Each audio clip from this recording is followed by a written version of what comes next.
poster that came out in Europe, at least in England, I believe, before the movie was released in Europe, said the wave of terror that swept across America. And Kubrick controlled the posters very carefully.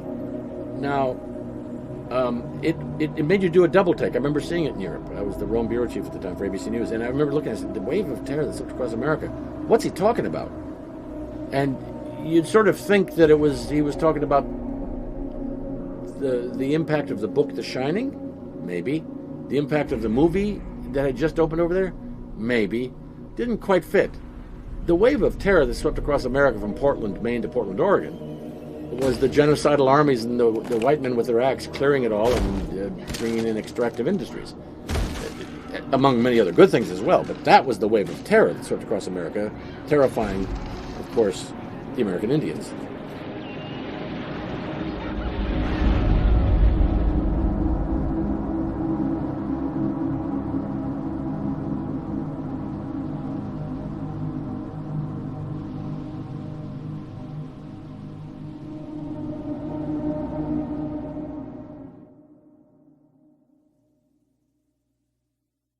I went in to see this movie in Leicester Square, a movie theater right near Leicester Square in London, and I remember it quite clearly. I can even remember the seats we were sitting in. If I went back to the theater, I could point them to you. Sort of near the back and over to the left.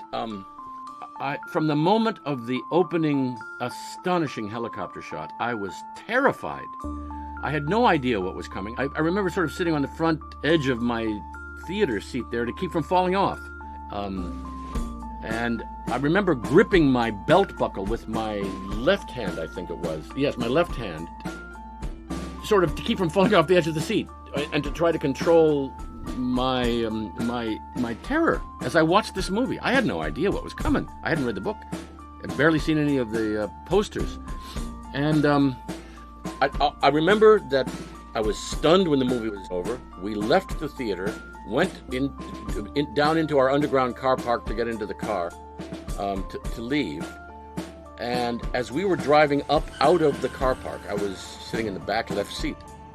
I was thinking, what was that? What was that? What was it? What was it? What was it? And I think my visual imagination looked at that Calumet baking powder can, the one right behind Halloran's head when he's talking to Danny. I knew what Calumet meant. It meant peace pipe. And I thought to myself, peace pipe, Indians.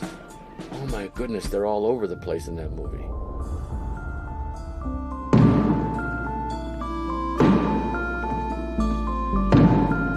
The loser has to keep America clean.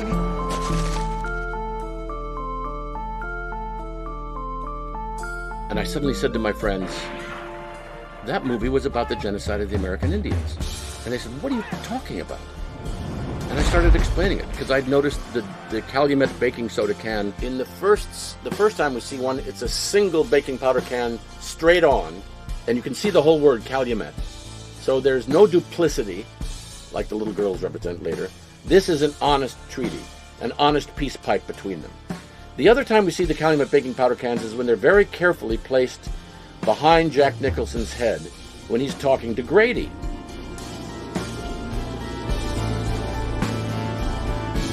Need to rub it in, Mr. Grady.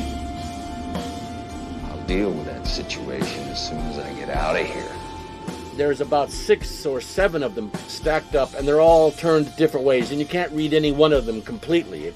I've always interpreted those as being broken, dishonest peace pipe treaties. These two guys, Grady and Jack, are not being honest with each other. Grady is trying to get Jack to go kill his family and commit genocide, in the larger sense of the movie. You know, I mean, Kubrick often, in many of his movies, he will end them with a puzzle, so that he forces you to go out of the theater saying, what was that about? And he would put things in the scenes that he knows will be, among other things, like confirmers when people start to try to figure out what the movie's about. And we know he took this kind of care.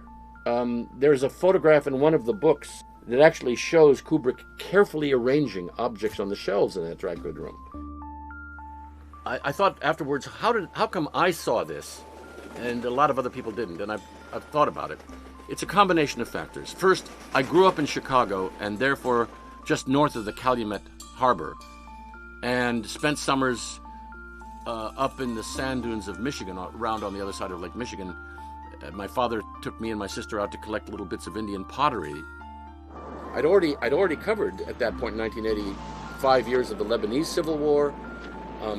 I was at that point covering John Paul II. I was their own bureau chief, and listening to what he was saying about because he experienced the Holocaust at its epicenter and also other horrors. And so all of those factors were very much alive in my mind when we went to see The Shining, which I just thought was going to be some kind of horror movie by this great movie maker. And all of those coming together, along with the little key, the Calumet baking soda can, is why I just happened to twig to it that as we were driving up out of that underground parking garage just off Leicester Square. I first saw the movie in 1980 when it first came out, and saw it probably 2 times. I can say that I remembered the skier poster. That is one thing that really stuck with me. And the window in the office, that's another thing that really stuck with me.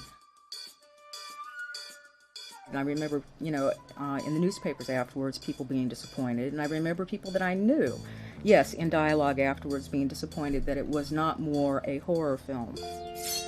Well, no Kubrick film is really just a regular movie. I understood that from, when I was 10 years old and I first saw 2001. I walked away, I thought, this is a film that's supposed to make me think. I had my first religious experience seeing the film 2001: A Space Odyssey in 1968. I was a smart kid and liked art, but I really did not like movies and thought that they were really a substandard art. And, films like My Fair Lady and Dr. Dolittle were out, and it was a rather pathetic time in the 60s for films. And my girlfriend, she pulled up and told me that she'd seen a movie the night before, and she wanted to see it again. So she took me to the theater, the Cinerama Dome, and I watched it. And I had never in my life envisioned that a movie could do what this movie was doing. And it was showing me things that I'd never seen, and it was intellectually challenging, and it was an artistic masterpiece in every way, from the soundtrack to the visuals to the storyline. And when the movie ended, I couldn't get out of my seat. I was frozen in the seat, completely paralyzed by what I just witnessed. And the usher actually had to come and get me out. And I was the last person, me and her, and I staggered out of the theater, completely changed as a human being, and decided at that moment that the only thing I wanted to do for the rest of my life was to make films in one fashion or another. And so I have done that. So I owe Stanley Kubrick and his film 2001: Space Odyssey everything for everything that I have become in my life. So.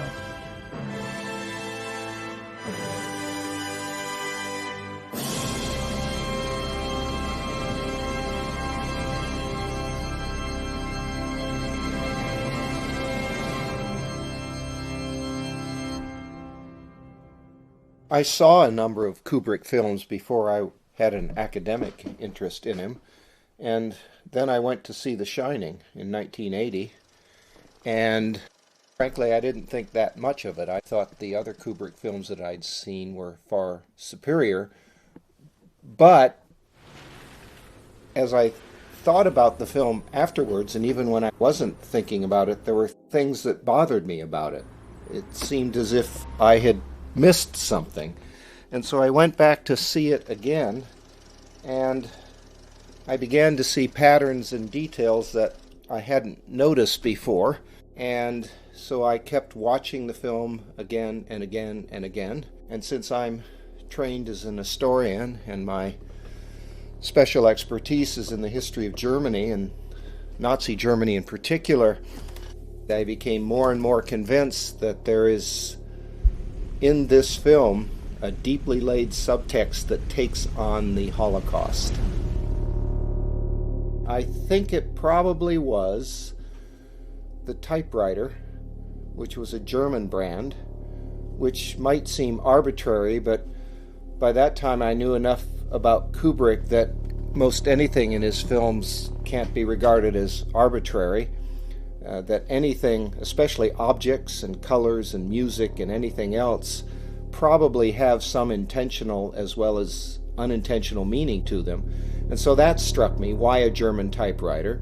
And in connection with that, I began to see the number 42 appear in the film.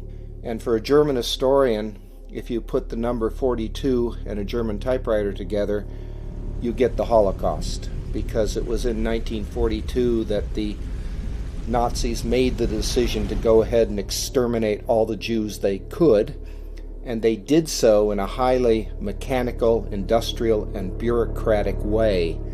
And so the juxtaposition of the number 42 and the typewriter was really where it started for me in terms of the historical content of the film. Of course, Adler in German means eagle, and eagle, of course, is a symbol of Nazi Germany. It's also a symbol of the United States, and Kubrick generally has recourse to eagles to symbolize state power.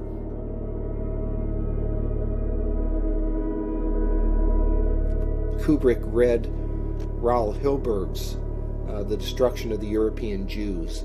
And Hilberg's major theme in there is that he focuses on the apparatus of killing, and he emphasizes how bureaucratic it was and how it was a matter of lists and typewriters. Spielberg picked that up in Schindler's List, of course. I mean, the film begins with typewriters and lists and ends with a list, of course. And so that informs, and I had a chance to talk to Raoul Hilberg. He visited Albion College, and he said that he and Kubrick corresponded about this. And the fact that he read it then, in the 1970s, when there was a big wave of interest in Hitler and the Holocaust and the Nazis, I think just tells us that that typewriter, that German typewriter, which, by the way, changes color in the course of the film, which typewriters don't generally do, is terribly, terribly important as a referent to that particular historical event.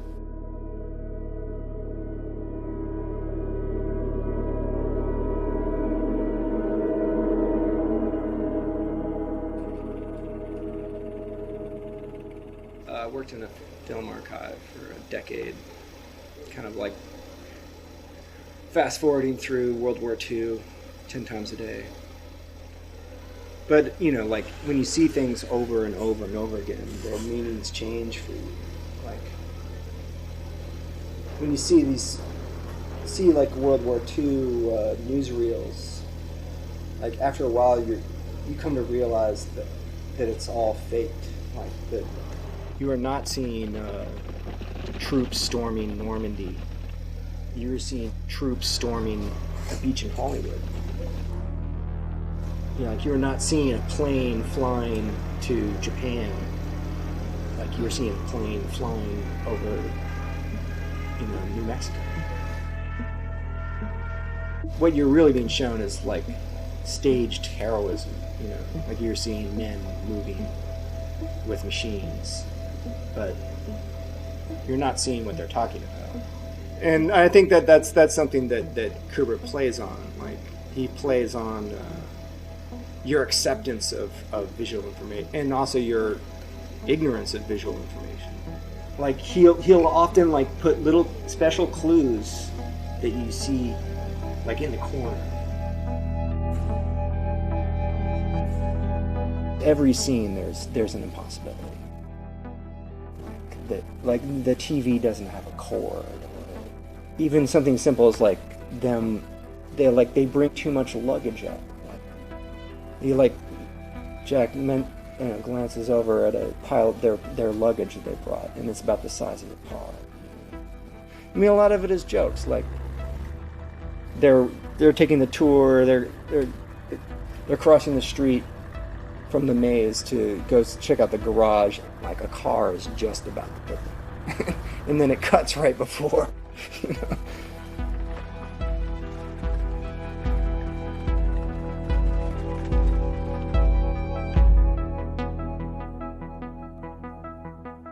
I had anticipated the film and had read the Stephen King novel before the film came out, found it a very appealing story. And I had spent a lot of time at the Stanley Hotel in Estes Park, Colorado, which is where he was inspired to write the book, The Shining. And so I knew a little bit of the background.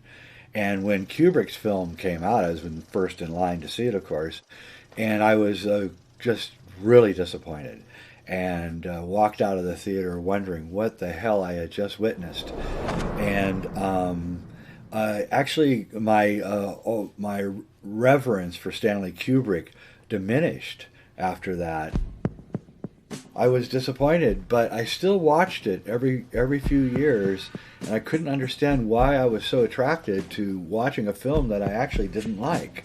And now, all these years later, I know why it is a great film. It is a masterpiece, but not for the reasons that most people think. We are dealing with a guy who has a 200 IQ. I believe that when Stanley Kubrick finished with Barry Lyndon, he was bored. He had conquered the filmmaking landscape. He had succeeded in making masterpiece after masterpiece, and he was bored. Barry Lyndon is a boring movie. It is wonderfully shot. It is beautifully costumed, but it is a film made by a guy who's bored. And I could see that. And so I think Stanley retreated after Barry Lyndon, and he began working on a new kind of film, a film that had never been made before, a film that was made by a bored genius who had thoroughly emptied the jug of everything that could be done in filmmaking, and he was looking for the next thing. And what he did was he began reading Subliminal Seduction and a number of other books which were about how advertisers were injecting images, subliminal images, into advertising to sell products more. Suggestible trance. Work new way. It'll be an ad for Gilby's gin, and inside the ice cubes will be various sex organs and things to add a subliminal appeal to the ad. Kubrick went to these advertisers and he asked them what their methods were. And then he took those methods and he applied them to The Shining. Inside The Shining are hundreds of subliminal images and shot lineups. And what these images are telling is a extremely disturbing story about sexuality. And the subtext of the story, besides the other subtexts of the story, is a story of haunted phantoms and demons who are sexually attracted to humans and are feeding off of them. You'd have to be able to be a complete fanatic like I am in order to find all this, but I'll give you my favorite. I'm only going to give you one, but I'll give you my favorite. When Jack meets Stuart Ullman in the office at the very beginning of the movie, and he reaches over to shake Jack Nicholson's hand. And so step through that scene frame by frame, and the moment, the frame that he and Jack Nicholson touch hands, and right after the line that Barry Nelson says, which is "nice to see you," you can see that there's a paper tray on the desk, and as soon as they touch hands, the paper tray turns into a very large, straight-on, hard-on coming out of Barry Nelson. Yeah, it's hilarious. It's a joke, a very serious joke, but a joke by Stanley. And there's many of these in the film. and very disturbing, some of them. And this will all be in my film Kubrick the Magician. I'll give you one more. This one's harder to find, okay? And you have to know what Stanley Kubrick looked like during the making of The Shining to know this one. But if you go to the opening credits and you pan the frame, you go through the frames right after it says directed by Stanley Kubrick. As soon as his name passes off the frame, stop, and you will see that the clouds have Stanley Kubrick airbrushed into them, his face, with the beard and the wild hair and the whole thing. I know this one's a little harder to find, and I will have to Photoshop this one to show people it, but there is definitely a photograph of Stanley Kubrick in one frame, airbrushed in to the clouds. In most films, a dissolve is used to indicate a long passage of time between two scenes. But in The Shining, the dissolves go on for so long that they create a superimposition where different scenes seem to be interacting with each other.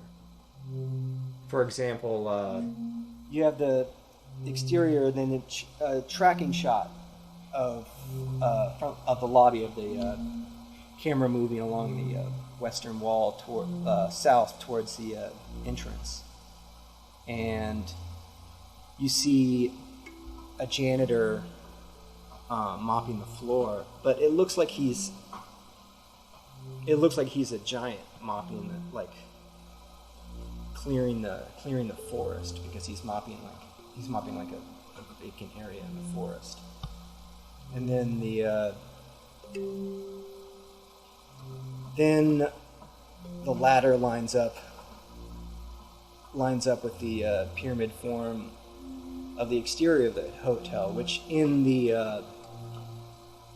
exterior set disappears. Like we only see that in the Timberline exteriors, but the England movie set exteriors of the hotel, like the pyramid is missing.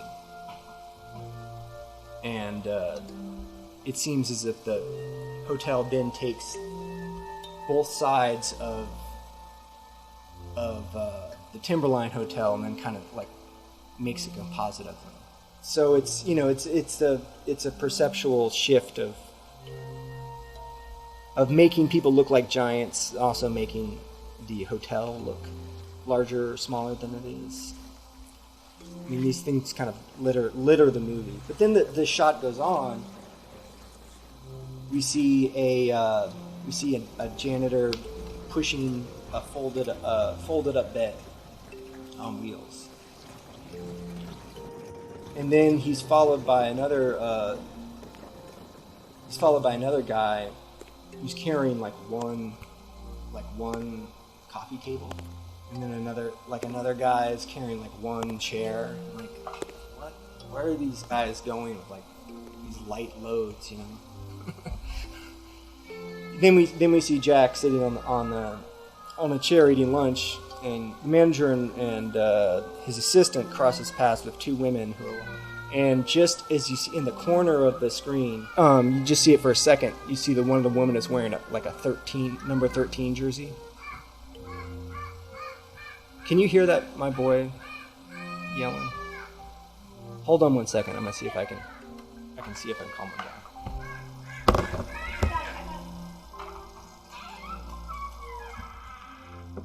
You know, so he's leaning back and eating a sandwich, and he's got a magazine in his lap, and as he stands up to greet them, he throws it down, and if you look at it, close up, it's an actual Playgirl magazine. A Playgirl magazine in the lobby of a hotel right in front of his boss, on his first day of work. It's yeah. The cover is like people getting ready for New Year's. There's an article about incest. And at the beginning of the film, Danny's been physically abused, but there's a suggestion that he's been sexually abused as well. So just in that one shot, there's all these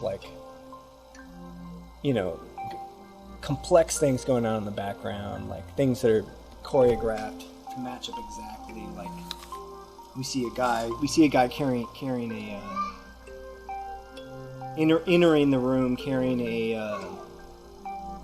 rug, and by the time the scene is just ending, we see him walking up the stairs, like he's crossed the entire place. Timed exactly. I don't know. Yeah.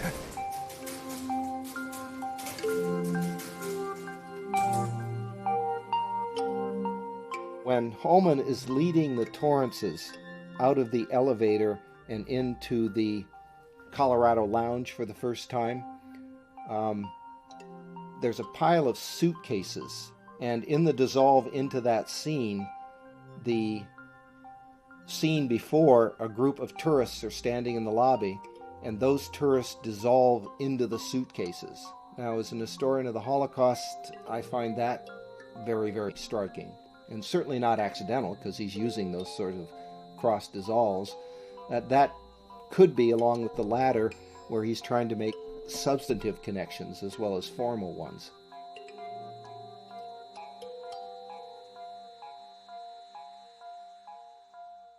Oh, the window in Ullman's office, it is absolutely beautiful.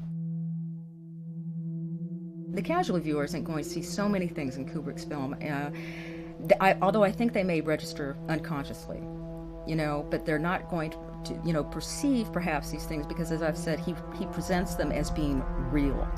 It's realism, and it's not your typical horror. You don't have horror film except for this one section at the end, right, where Wendy walks in and the lobby is blue, and you've got the cobwebs all around, and it's almost like a Saturday morning kind of horror film. Suddenly, for a second, you kind of go, ooh, what is this? With the skeletons and the cobwebs, and it's kind of cheesy. But then after that, following that, you've got her going down the red hallway, which is on the big screen. That's petrifying. So I think the kind of cheesiness before it helps set up that red hallway. So anyway, what was I saying? Right, the windows. So you've got Jack has entered, and you can see. Kubrick shows you, but he shows you this lobby, and you get to see as Jack moves across the lobby, you see the elevator beyond, and you see beyond that a hallway. You don't see yet how far back it goes, the other things back there, but you have an impression that this place is towards the middle of the hotel. You just have that impression that it's towards the middle of the hotel. And you go from the lobby into the general manager's office and then into Ullman's office, and there's this window. And the window is a powerful window. I mean, the light coming through there is glaring. It's like a character in itself. It takes over, and you've got these tendrily sinister kind of trees that are outside the window, and you've got it's just such a forceful presence, this light that comes over everything, and there's something wrong with it. There's something wrong with it, and I think it registers as something wrong. This is an impossible window. It's not. It is impossible. It is physically impossible. It cannot be there. It should not be there. There's no place in the hotel for this window to exist.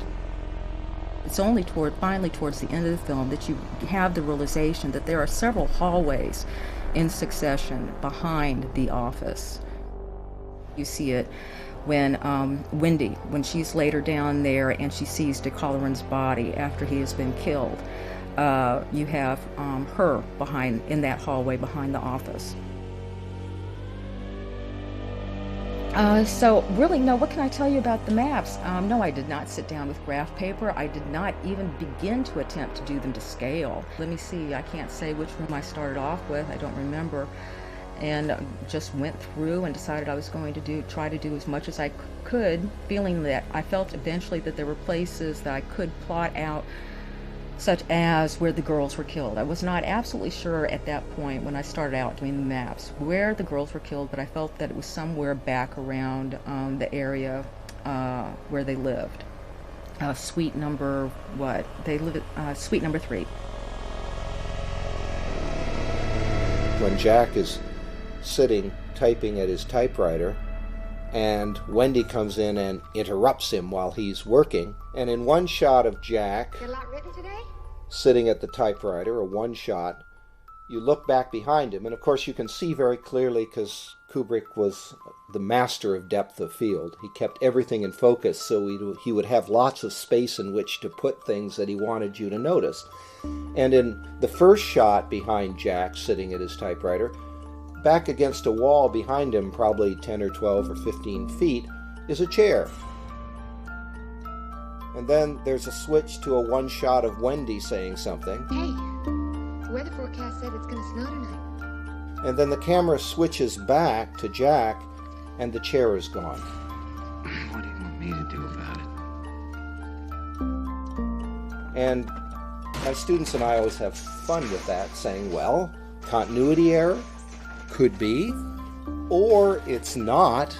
And the answer, if it's not, or if it was originally and then Kubrick saw it and decided to keep it, is that he's parodying horror films in order to remind you that this isn't just a horror film.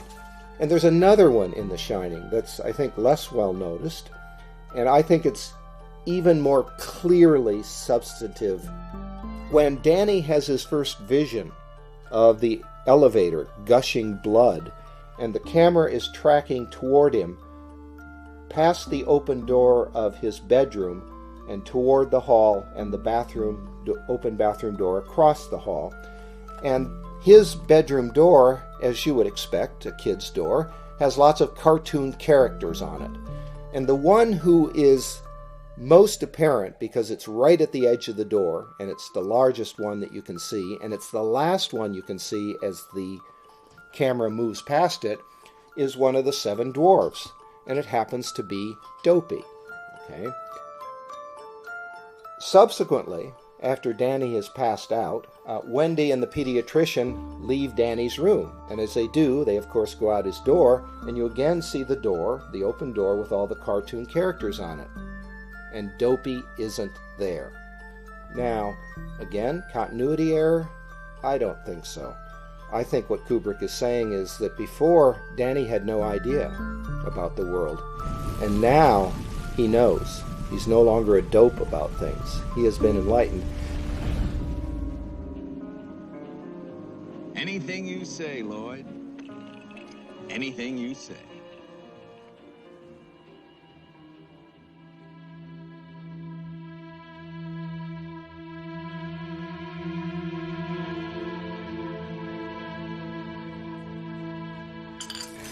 The Advocate is spilled. There's the accident. Kubrick is setting it up. It's where they come around in a circle, because I feel like that's what the camera does. I feel like the camera brings us around in a circle so that we're coming back where the bathroom seems to be overlaying the gold room, and so that the Advocate situation in the bathroom is occurring about in the same area that it did in the gold room.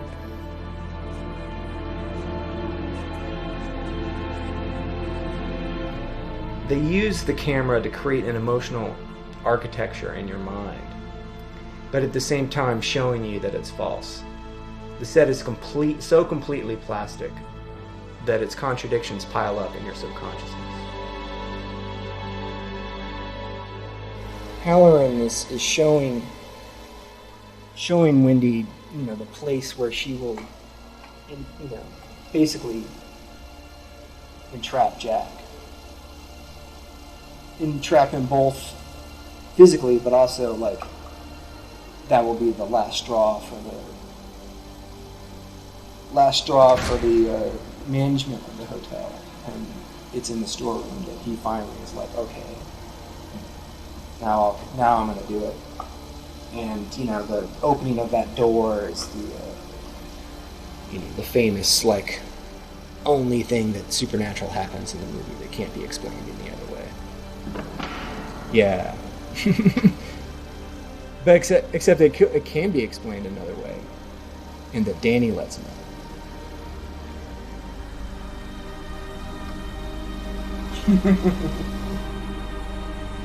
I do have this idea that Danny is a lot more consciously murdering his father than the narrative lets on.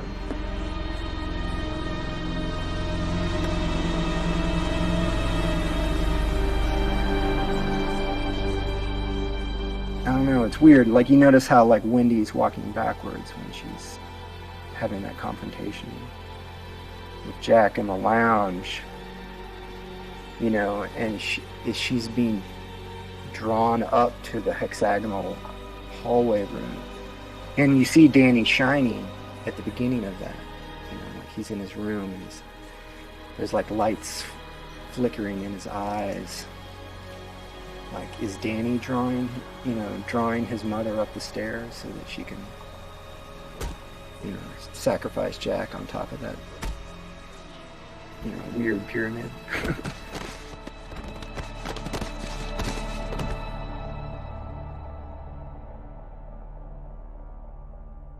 When I had a chance, when I was doing a story out in Denver, we went up to Estes Park. It was in the off season. Went into the Stanley Hotel, and I asked to see the manager, and he came out, and we were just having lunch with him, and I said, "Could we talk to you? I write about the Shining." And he said, "Oh, really?" This fellow told me that he got a phone call from Stanley Kubrick, who said, I think I want to make a movie about the Shining, and then he would keep this fellow on the phone for a long time. He said we had many long conversations in which he picked my brain about everything. And at that point, he said Kubrick was talking about maybe coming here to make the movie here, which I expect at that point that fellow liked the idea of, so it would make his hotel famous. And Kubrick said, "I'd like to send out a research team." And so he then sent out, the man said it was something like 2 or 3 people who came out here and stayed here for 2 or 3 months, taking photographs everywhere. And they spent a lot of time also down in Denver in the Colorado State Archives, finding out, as I would now expect, the full history of Colorado, which the flag of which plays a part. And the gold rush, the Colorado gold rush, was also a very big event. And there's still a lot of American Indian white people tension in Colorado with Navajos and Arapahoes just to the south. This research team found out absolutely everything about Colorado, about Estes Park, about the Stanley Hotel, about its entire history, took photographs all over the place. 3 months was the impression I have of what he said about how this research team gathered absolutely everything. Kubrick unearthed an enormous amount about the real history of Colorado, where this takes place, because what he has done is found a way to dig into all of the patterns of our civilization, our times, and our cultures, and the things that we don't want to look at. And this movie is very much also about denial of the genocides that we committed, we white folk from Europe committed here. And not that white folks are the only people who do genocide, all humans do, as Kubrick makes clear in this movie. He would research everything and the full history and nature of everything you're going to see in the movie on the screen. And then boil it down until he got the universal human and global patterns that make it so real. White man's burden, Lloyd, my man. White man's burden.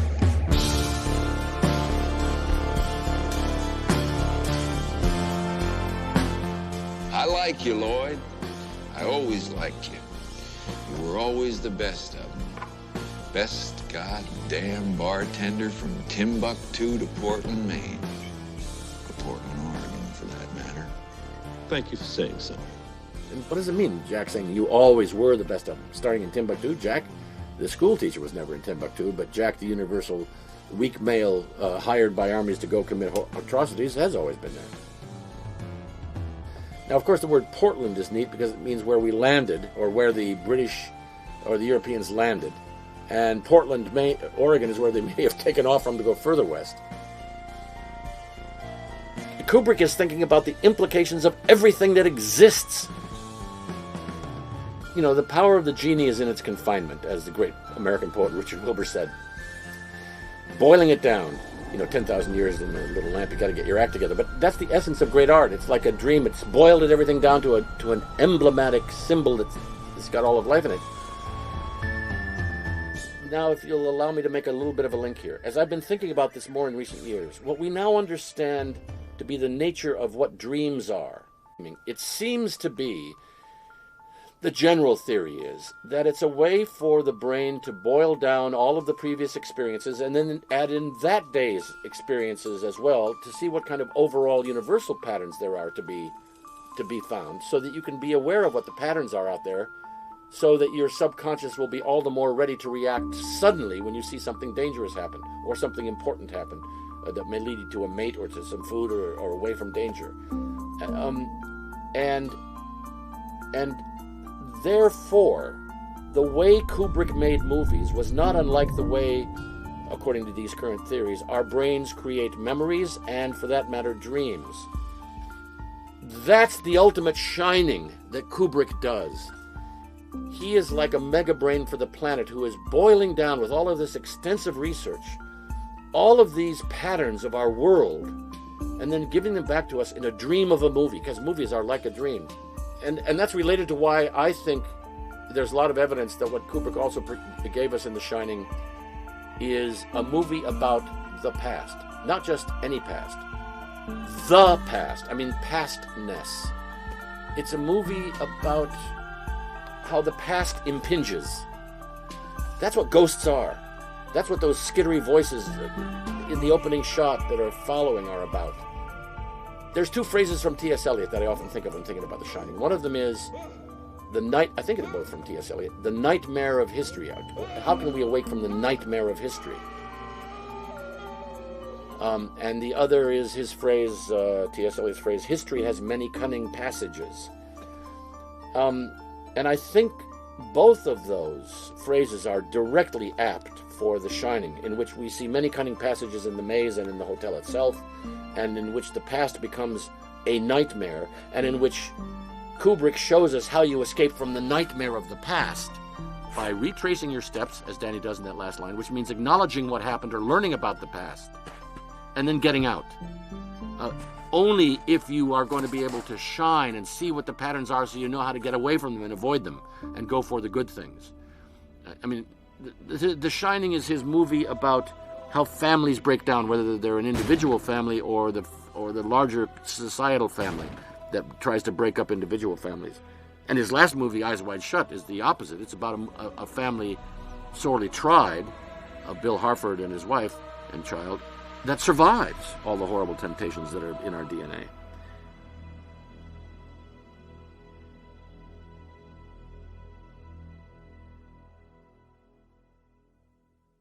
This is our famous hedge maze. It's a lot of fun, but I wouldn't want to go in there unless I had an hour to spare to find my way out. I did not look at it again for a number of years until it came out in rental, and then picked it up a couple of times.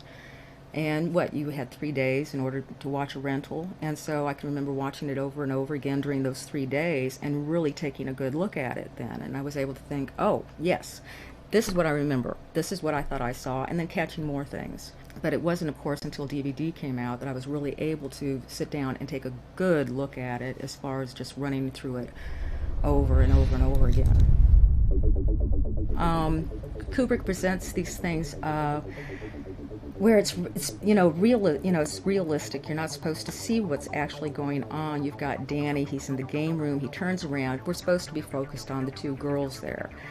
And then I saw, over on the left, I see the skiing poster. And the thing is that you already have Jack. He's already asked about skiing. Well, why isn't, what about skiing? Isn't the skiing good here in the hotel? And he's already given the story of why it isn't good, why they can't do that. But you've got the skiing poster, and my eye is drawn to it. And I realize that's not a skier.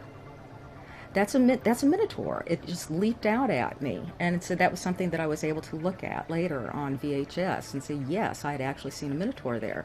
Where the upper body, you've got this really, overblown physique, very physical physique. And then you've got the suggestion. You have a suggestion of a skiing pole there, but it's not really there. It's just a suggestion of one. And the lower body is positioned the way the legs are. It's like a Minotaur, the build is. And you've actually got a tail there. And so it is a Minotaur. And this is on the opposite side of the door, you have a cowboy on a bucking bronco. So you've got a kind of echo there, where you've got the Minotaur on one side, the bull man, and on the other side you've got the cowboy, the man on the bucking bronco. And this is just following the scene where Ullman has been taking Jack and Wendy through the Colorado Lounge, showing them off the Colorado Lounge. And they go into the hall behind the Colorado Lounge, and what's there but on the wall there is a painting of an American Indian with a buffalo headdress on. And at that point, Ullman is discussing with Wendy, who has stayed there at the hotel. Royalty, the best people, stars, have stayed there. Royalty? All the best people. You have Monarch on the bottom, which, keys in with royalty. And you also have this whole idea of the stars. And the Minotaur's name is, Asterius. His name is Asterius, which means starry. So, you've got several things there to do with mythology that fit in. It's very exciting to me. It was, that's a kind of leap up and down moment where you go, oh, wow, look at what Kubrick has there. Yeah, the Minotaur lives at the heart of the labyrinth. He's a part of the labyrinth. Labyrinth, at least in the myth, in this particular myth, was built for the Minotaur. The hotel's, it is the labyrinth. And Jack is the Minotaur. You have scenes with him where such as in, the Thursday scene. The snowfall has started. You have Wendy and Danny outside playing. And Jack is inside the Colorado Lounge, and he's looking out at them. His head is tilted down, and his eyes are elevated, they're pointing up, and his eyebrows are drawn up. But he has this expression on his face that he gets progressively throughout the film that is very bull-like. It has a very Minotaur-like expression. It's the same kind of expression that what Kubrick pulls out in other films, such as it was on Private Pyle's face in the Berserker scene in the bathroom in Full Metal Jacket. So it's not specific to this film.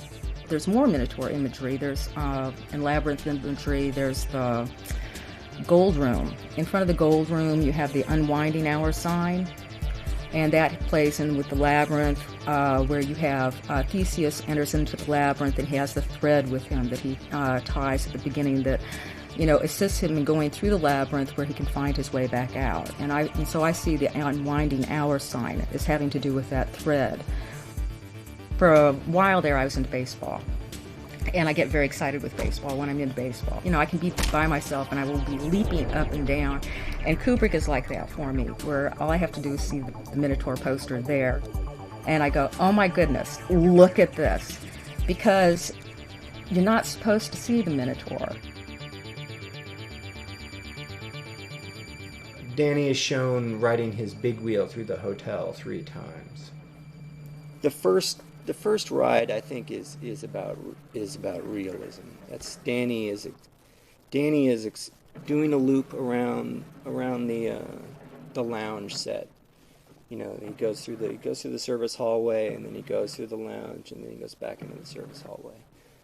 And when you first see the movie, you're like, she's just wandering around. It's crazy. It's just, but it's just a very simple loop. He does it once. But that gives you an idea of what that place is. It's, all right, you understand that set is real, like it's a continuous shot, there are no tricks. In the second ride, in the hexagonal hallway, there are more tricks. Like he doesn't do a loop, he does kind of like a key-shaped, or a P-shaped loop around this hallway, and you see the realism of the connection to the lounge set.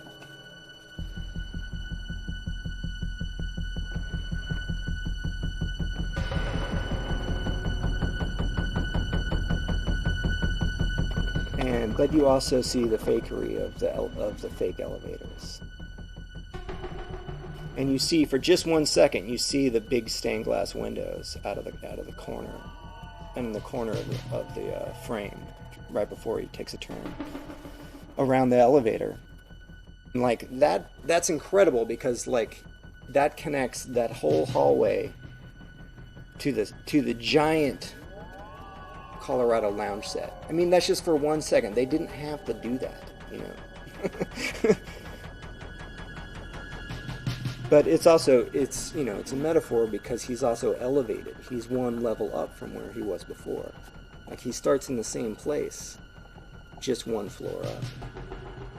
In the northeast corner of the set. So now he's in the northeast corner of one level up.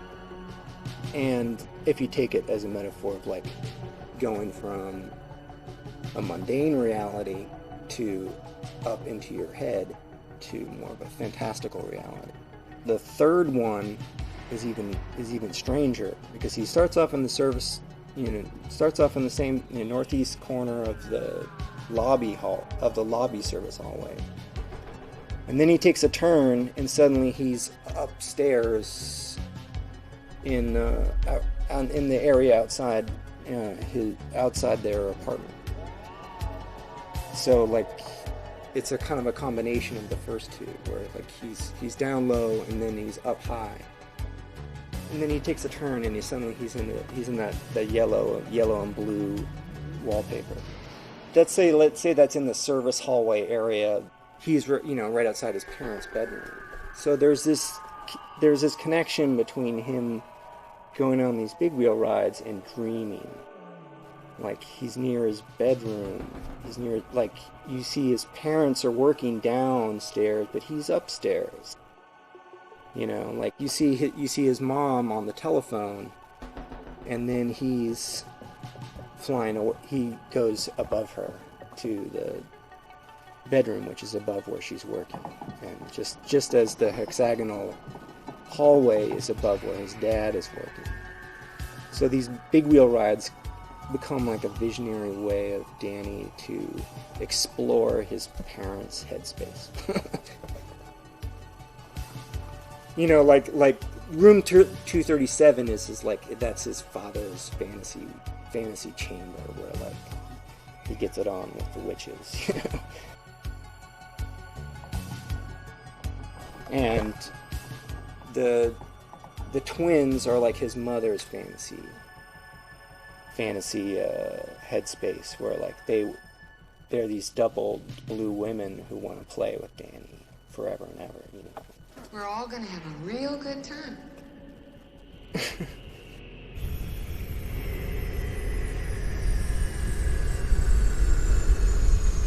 My interpretation of The Shining is that there's many levels to this film.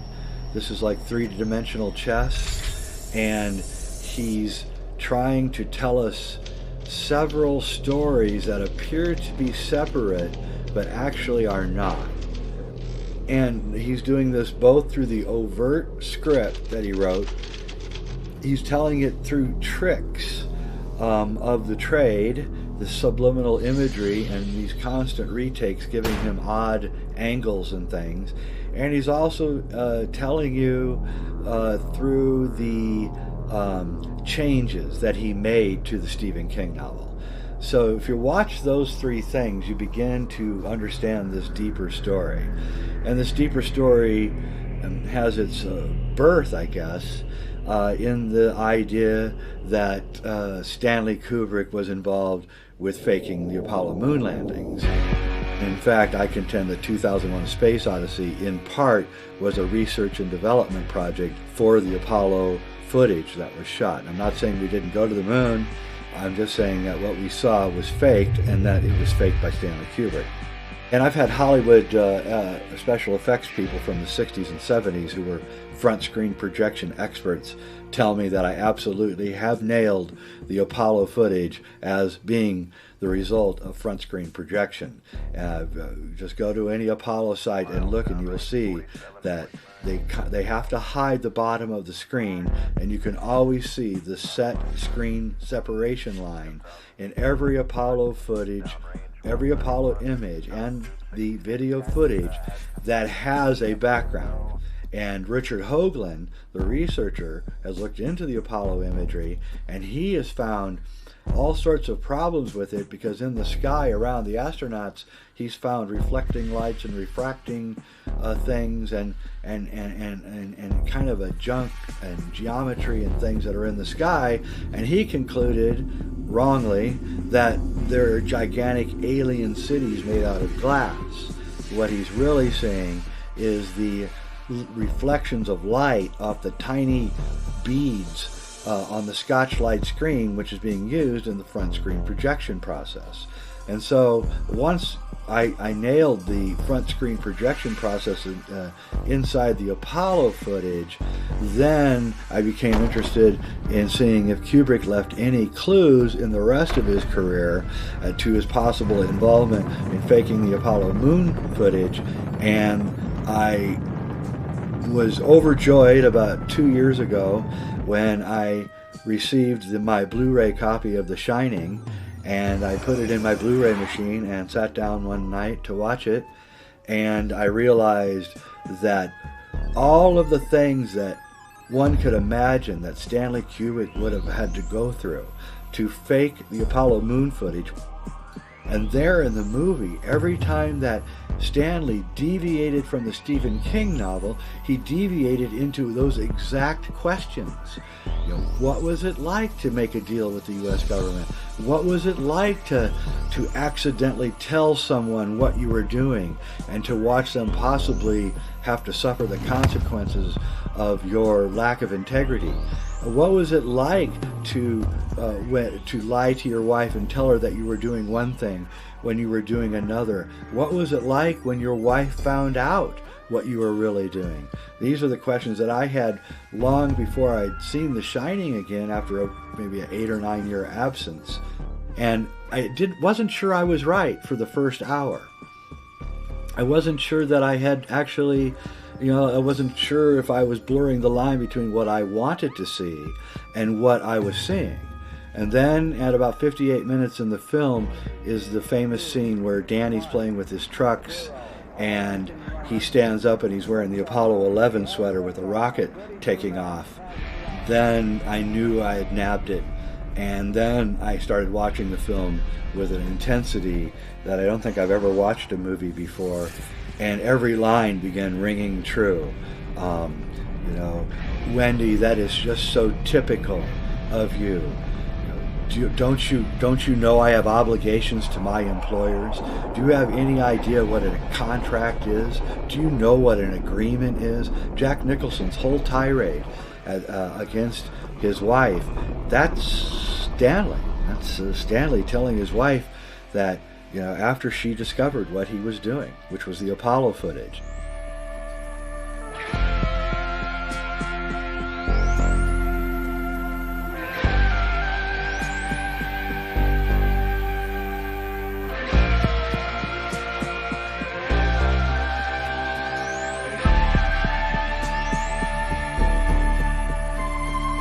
No, that's actually not true. If you call the Mount Hood Resort and you ask for room 217, you will find there is no such room. So that's just not true. That statement's not true. And so what Stanley was lying. It's not the reason that he changed the room number from 217 to 237. The reason that he changed it from 217 to 237 was because the room 237 in the film represents the moon landing stage where he worked. And the moon, the standard science textbooks said, and they still say, but now with lasers we've gotten a little better reading, but is that the mean distance of the moon from the Earth is exactly 237,000 miles. So he changed that so that you would understand that this was the moon room. So Danny stands up. He's got the Apollo 11 sweater on. He begins walking down the hallway towards room 237, and there's a key in the lock, and on the key is the words room and then the word NO, which is an old acronym for number, so room number 237, except that the only capital letters on the key are ROOM and then the N from the acronym NO. And if there's only two words that you can come up with that have those letters in them, and that's moon and room. And so on the key, the tag, it says moon room. And that is the moon room. This is where everything happens, and none of it's real. And it all has to be lied about. And you can't let anyone know what's really going on in room 237. And there's many, many other deviations from the book to the movie. It isn't real. the deviations drove Stephen King out of his mind. He just ranted and ranted for years how much he hated The Shining, and he hated it because he'd given Kubrick all this great source material, and Kubrick threw it out. And the whole idea of this is best exemplified by the scene where Dick Halloran is driving up the highway trying to get to the Overlook during a winter storm, and he passes a wreck, and in the wreck a semi has crashed and crushed a red Volkswagen.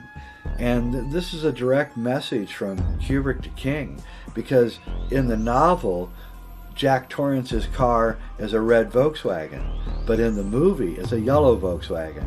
And what Kubrick is saying in that scene is a big F-U to Stephen King. He's saying, this is my vehicle, I have wrecked your vehicle, and everybody in the world can see it. And this drove King crazy, and it should have. But what was really going on, and what is just much more deliciously fascinating about all of this, is that in fact Kubrick was faking the making of the Stephen King novel in order to reveal the idea of what he went through to do the Apollo moon footage.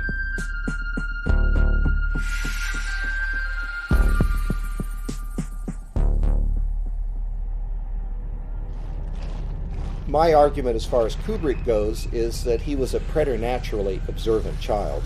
He read omnivorously, he went to movies all the time, and I think if you're going to movies and reading in the 1930s and 1940s, a lot of what you're seeing and reading is Hitler and the Nazis and the war.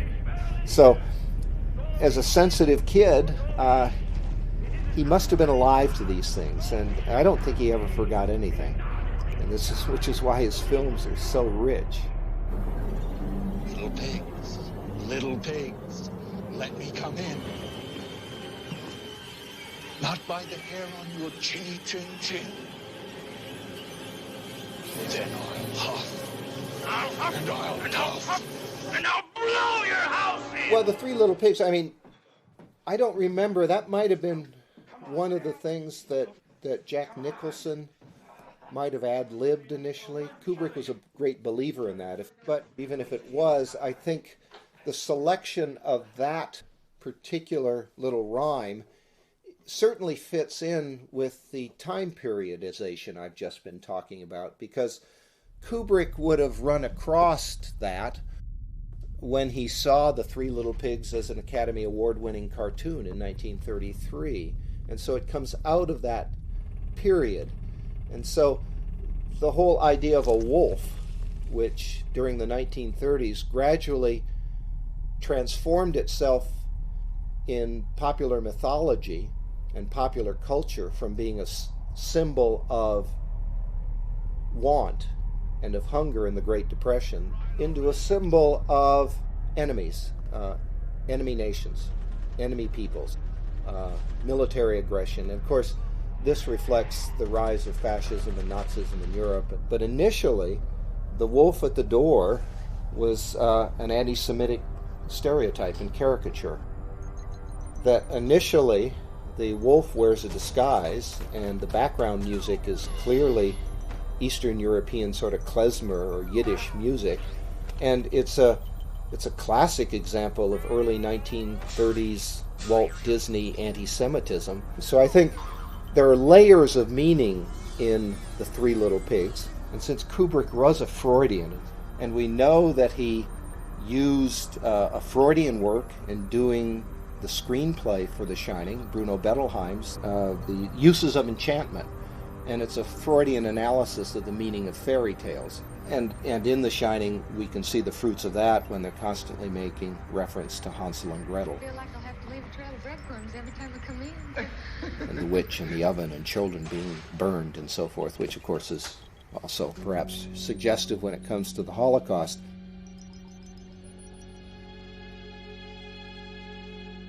The blood is one of the main ghosts, and perhaps the overarching ghost in a certain sense in this movie.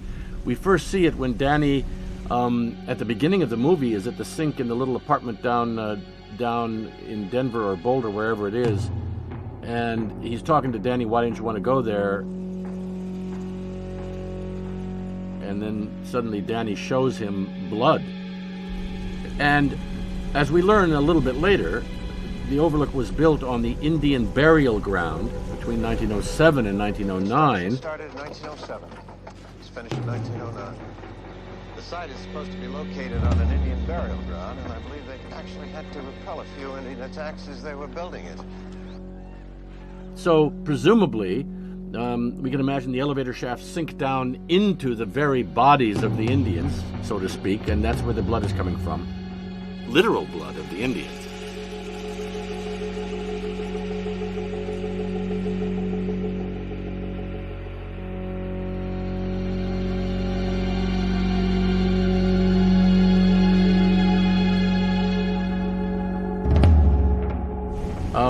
And this movie is a movie about, among other things, the blood on which nations are built.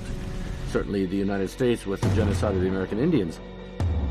But it's not only that. This is a complete metaphor for what Kubrick is on about, because the elevator doors remain closed. In other words, it's as if it's like a symbol of the repression. We don't want to admit to it, but in spite of our attempting to stay repressed about it, blood will out, murder will out, as Chaucer says in one of his tales. And so the blood comes squeezing out from the side and overwhelms us. And it keeps recurring over and over through the movie, and finally Wendy, when at the very end of the movie, she starts seeing ghosts. She sees the blood. It's the symbol of what we all have in common, and there's lots of symbols in here of what all humans have in common. 42 shows up in other places. Wendy and Danny watch the summer of 42 on a hotel television, and there are a number of other little references to that number, and it's within a larger context that Kubrick uses involving numbers in The Shining, and they're all multiples of 7. The hotel was built in 1907. The party in which Jack is pictured at the end of the film occurs in 1921, in July, the 7th month of the year. These multiples of 7, I think, also reflect the fact that Kubrick was aware of the importance of Thomas Mann's novel of 1924, The Magic Mountain, which similarly concerns a sanitarium, though not a hotel, high up in the mountains. And Mann uses the number 7 there as a symbol of the sort of dangerous fate that seems to have been stalking Europe lately.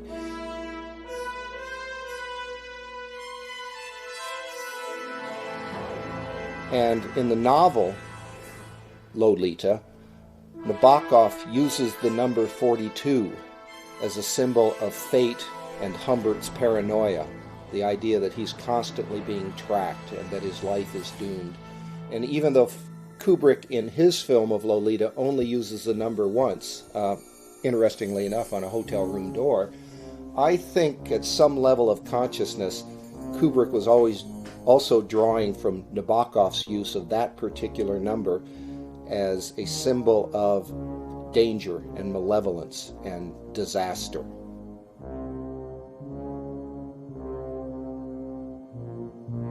The opening sound is from the great funeral mass Dies Irae, which is the Day of Judgment, which announces this is going to be a funeral. This is going to be about a judgment on the human race. It's about the past.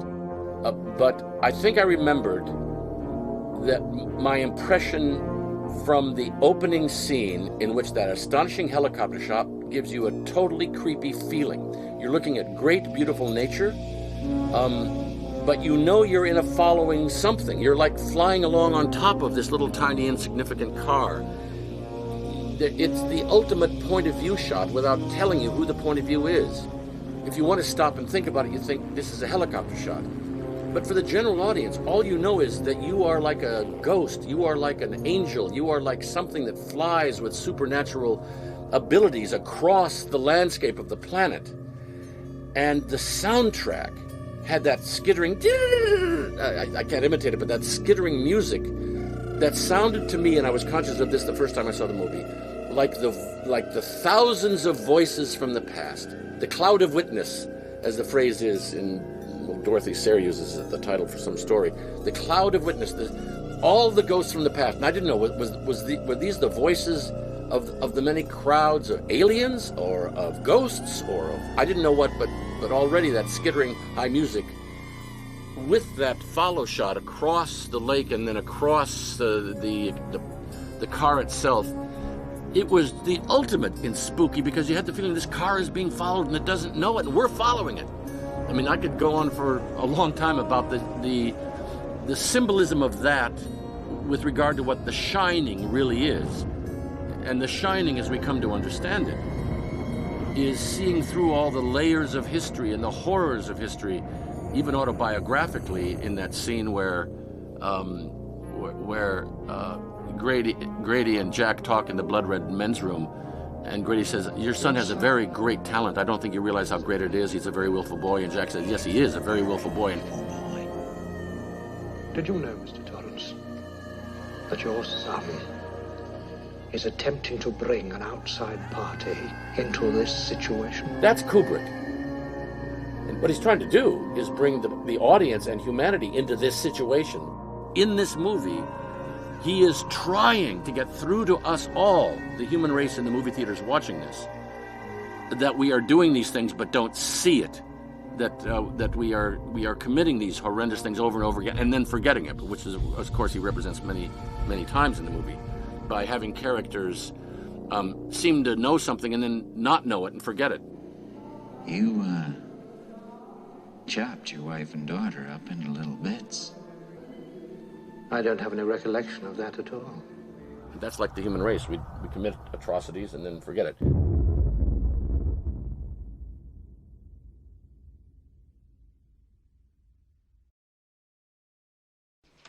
Bill, I'd like you to meet Jack Torrance. How do you do? Bill, how do you do? Nice to meet you. Pleasure to meet you. Some people think that, like, not all of the interview is real. Some of it is Jack's imagination or fantasy of what the interview would be like. Like also Bill Watson's clothes change, like his pants change patterns. And it was also weird, he plays Pontius Pilate in Jesus Christ Superstar.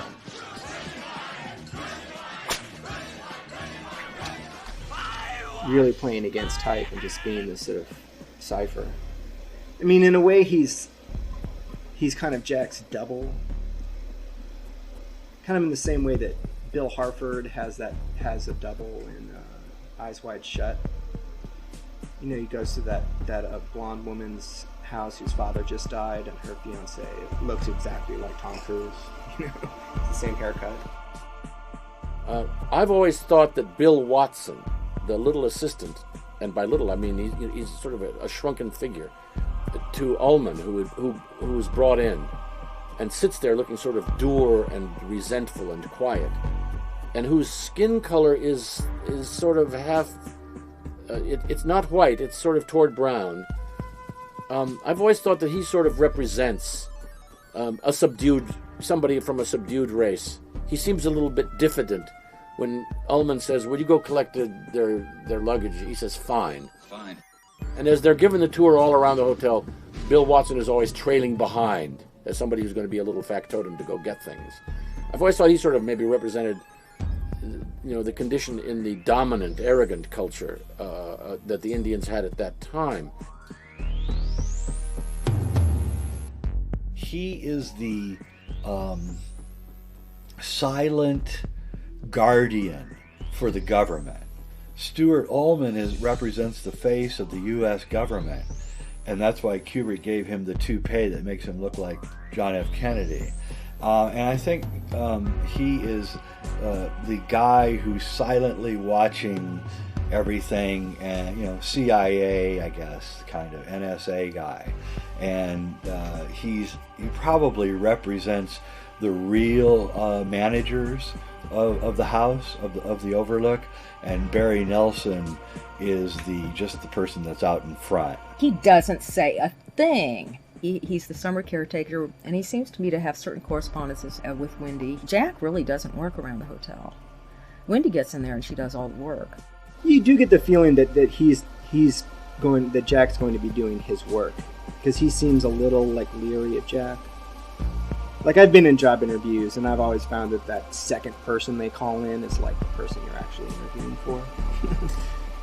Who's making the decision, like that silent person that like kind of like squints at you.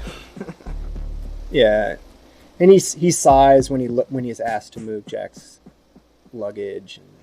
Bill, would you have the Torrances' things brought to their apartments? Fine.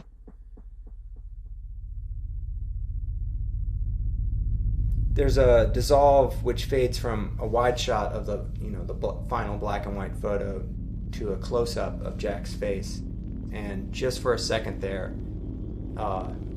his hairline fades in to form a Hitler mustache.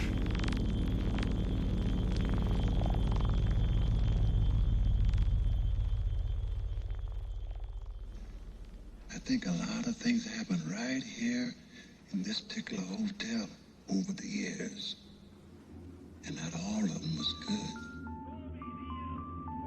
He once said, "How do you get all of that," meaning the Holocaust, into a 2-hour movie?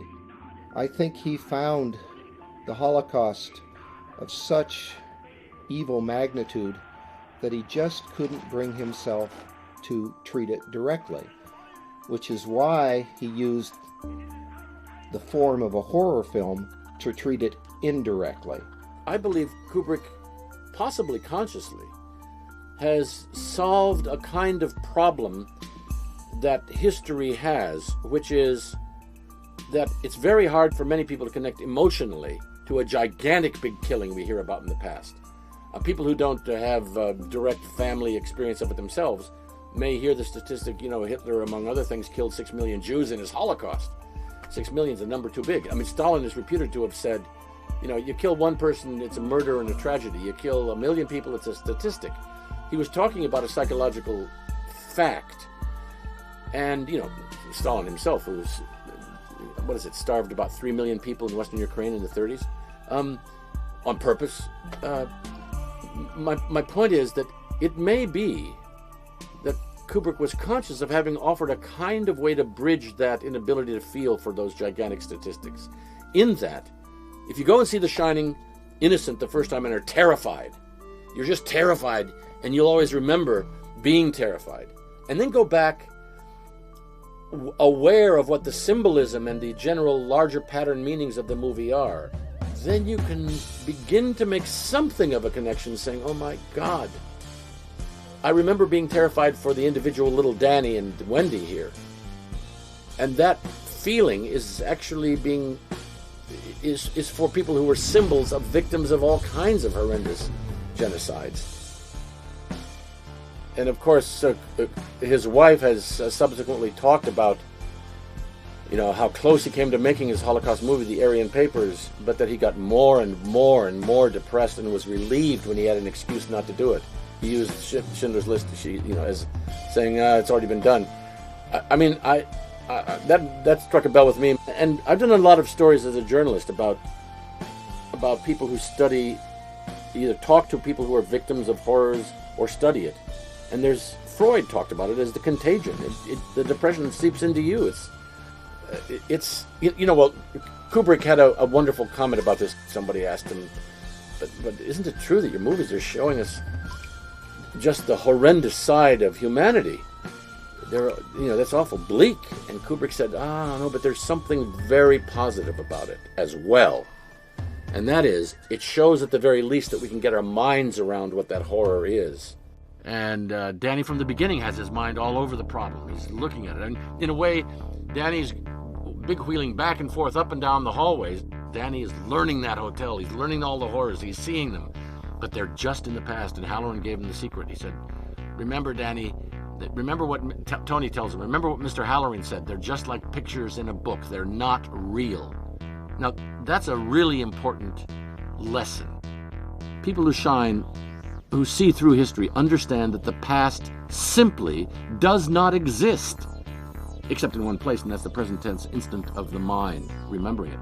That it's a place you could go to somehow. And yet it doesn't exist. And so Halloran tells Danny, you're going to see some horrible things. Apparently, he told him, you're going to see some horrible things, but remember, they're not real. They're like pictures in a book. They no longer exist. That's a key to not getting depressed about it. And that's, you see, this is a movie about what the past, how the past impinges, any past, and about how to get over that, and how not to be a victim of history. If you doubt what I've written about it, just go see the movie. I figured all of this out from just seeing the movie. It's there, it's obvious, and most people who went and saw the movie said, oh my goodness, it is there.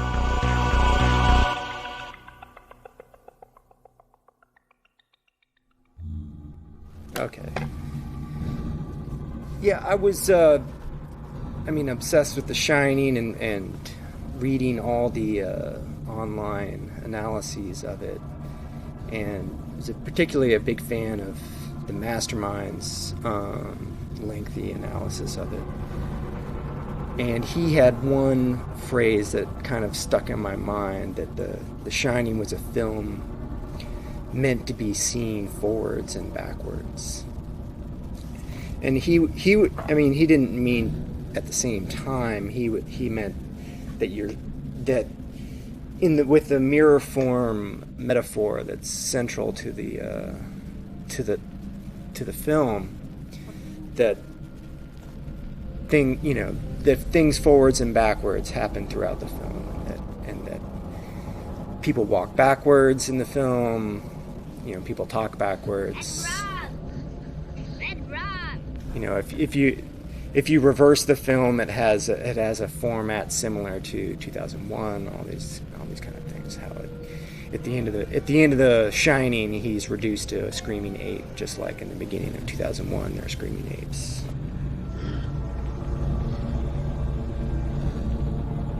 But I was talking to my pals at the Spectacle Theater, riffing about experimental ways of showing films, and they were like, well, do you think you could come up with something, to show here? And I was like, sure, what we should do is we should show The Shining forwards and backwards at the same time. Let's not be creative. Let's just actually reverse the film and show it exactly mirrored, superimposed.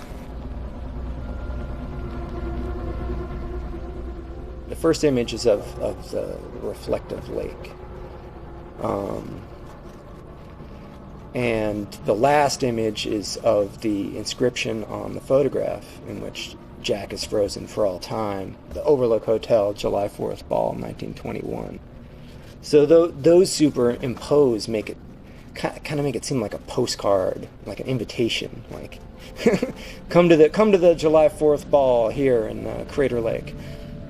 There's a really cool part where,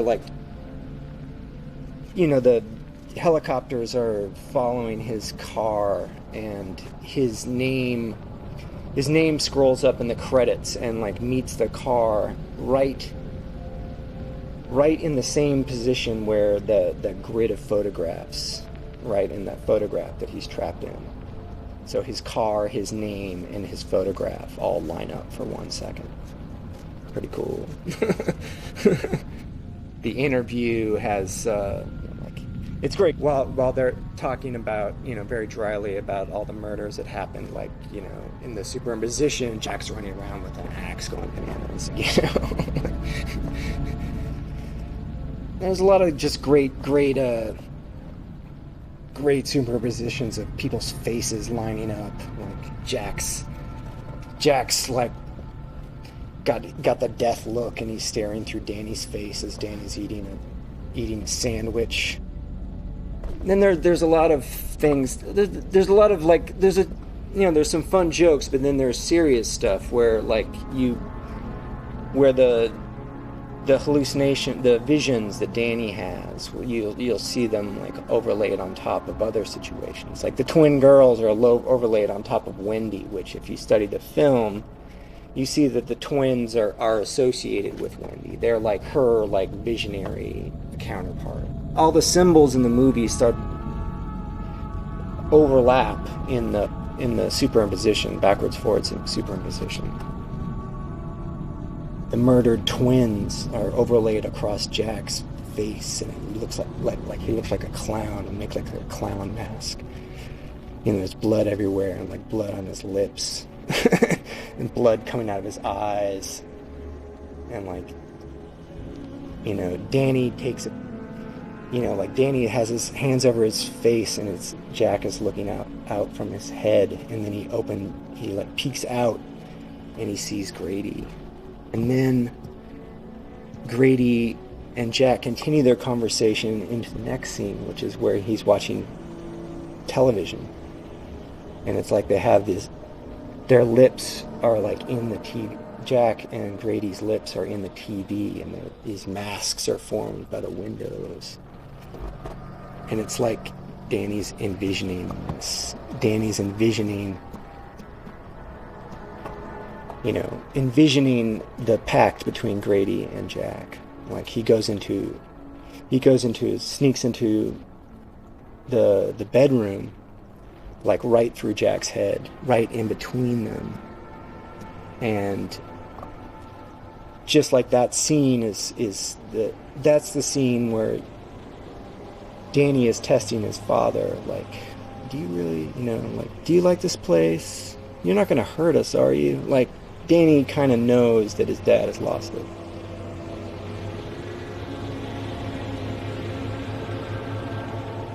The last shot is 1921, and the first shot is of the road.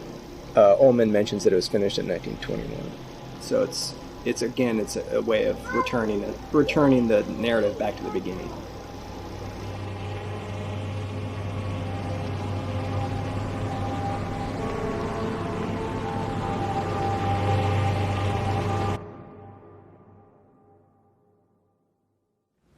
Mr. Allen, what is in room 237? Nothing. There ain't nothing in room 237. But you ain't got no business going in there anyway. So stay out. In the sex room, 237, where we see this beautiful sexual temptress who then becomes a rotting body, realistically depicted as a rotting body, the design on the rug shows basically the most, in geometric form with round curves, the act of intercourse itself, one after another, sort of like a picture of down through the generations of what produces life. You go back out in the hallway in the larger society, and the round curves of that very same design have become hexagons, not so nice and round, and a little bit more like the beehive hexagon, but down the whole corridors of history. I think he's got an image of it there. So he's talking about the family of man, both in an individual nuclear family and in the whole course of our genetic history. Once Danny enters room 237, like that kind of is like the activation of the rest of the movie. Like that's what causes Jack to go insane. Finally, that's what brings Halloran to the hotel. Like the room 237 is sort of this. I mean, I compare it to the mysterious hotel room at the end of 2001, where there's it's this strange place that somehow like transforms the rest of the narrative.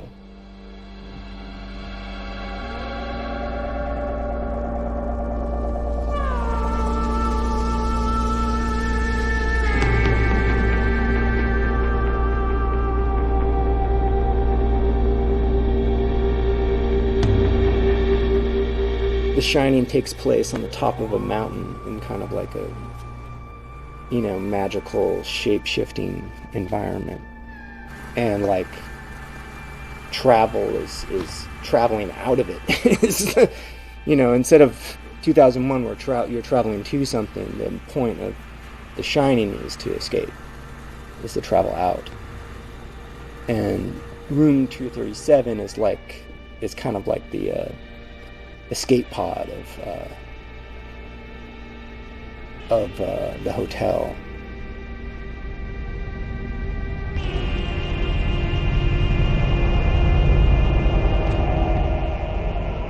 If you multiply the numbers 2, 3, and 7, you get 42.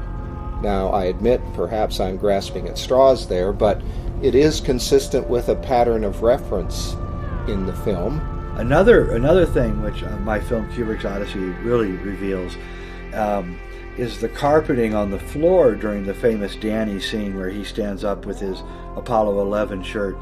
The patterns in the carpeting exactly match Launchpad 39A. Even the driveway and everything.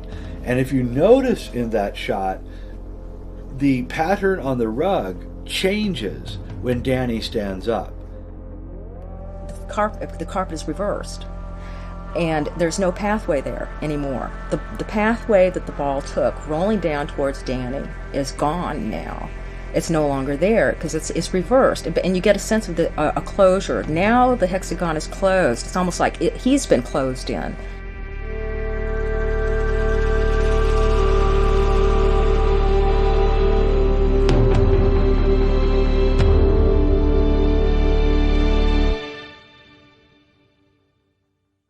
Seven years after The Shining had come out, to my surprise, nobody had written, as far as I could tell, about what the major themes of the movie were beyond the delightfully scary immediate story of the family in the hotel itself. And I was actually doing a story somewhere over in Europe, and I was told over the phone that the posters were out for Full Metal Jacket. I asked about the description, and I was told that it had a peace sign right next to the words Born to Kill, and I said, oh my goodness, his next movie is going to be about some of the same themes. Anyway, I thought, my goodness, I had presumed that it would have become obvious. So I thought, what the heck, I'll just see if I can write an article about it, and to give people more fun when they see Full Metal Jacket, to know what his last movie was about in larger senses.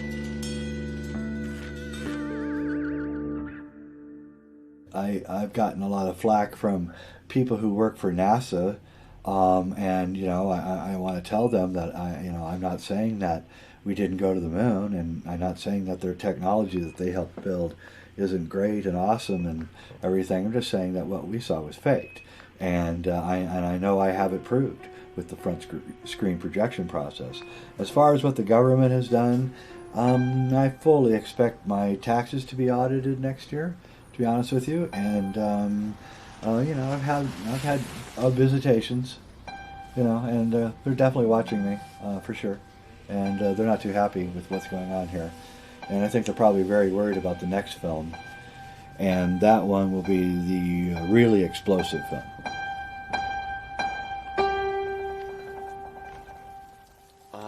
We were walking along the beach on vacation with some people in Costa Rica. I had this delightful experience. We were walking along with a young couple who were from San Francisco. And it was a long walk. We'd gone through this big, beautiful jungle, and we're coming back on the beach to walk back to where the tent camp was. And we started chatting about Kubrick. I said, oh, Kubrick's great. And the guy said, The Shining, it's actually about the American Indians. I said, really? And he said, and he went on talking.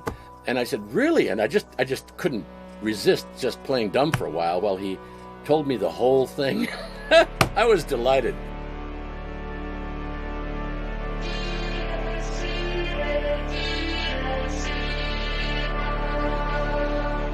Kubrick just sets up synchronicities. His movies, they create synchronous situations in themselves. There's this man who says, quite a party, isn't it? Why did Kubrick put him there with the split down his head? Why did he put him there? And I was contemplating that.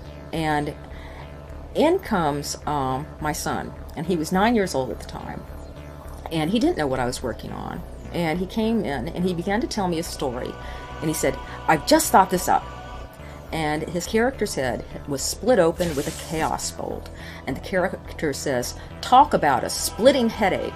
And out of the contents of his head leaps a small person who is his real self, and it goes running off saying in a high squeaky voice, forget this, I'm going home.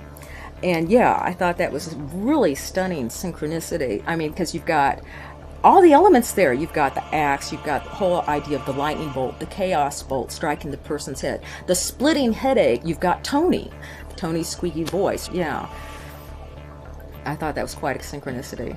One can always argue that Kubrick had only some or even none of these in mind, but we all know from postmodern film criticism that author intent is only part of the story of any work of art, and those meanings are there regardless of whether the creator of the work was conscious of them.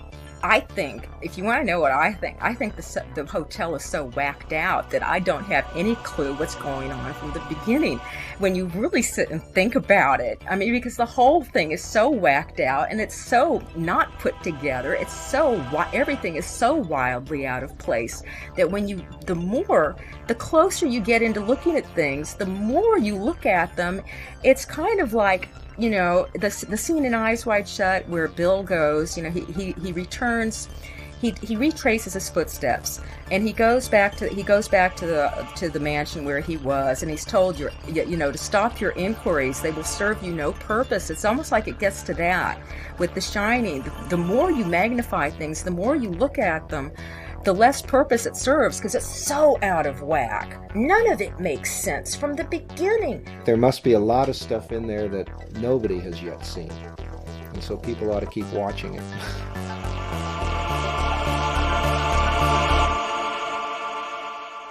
But why would he make the movie so complicated? Yeah, I mean, why did Joyce write Finnegan's Wake?